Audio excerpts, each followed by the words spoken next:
कालच SP सरांनी याच्या संदर्भात प्रेस कॉन्फरन्स घेतलेली आहे आणि सगळ्यांना आश्वस्त केलंय की असं कोणी घाबरून जाण्याचं कारण नाहीये।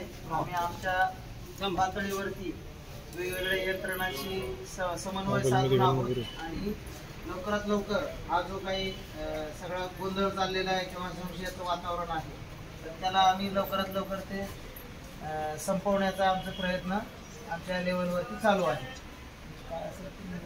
हो लवकरात लवकर करा भाऊ। हो दिवसभर काम करतात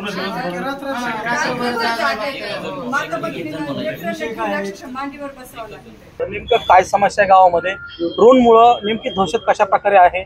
काम करताना काय काय अडचण येतात? काम करताना ड्रोन मुळे ज्या भागात आम्हाला ड्रोन दिसतं त्या भागात चोरी होती। महिला दिवसभर शेतामध्ये जातात, रात्रभर त्यांना जागावं लागतं, चोरीचे प्रकार वाढलेत।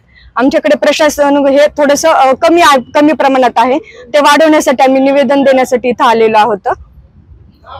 ड्रोन येतात ते सायंकाळी 5-6 वाजता येतात, कधी दुपारी पण दिसतात। ज्या भागात ते दिसतात त्या भागामध्ये रात्री चोरी होती।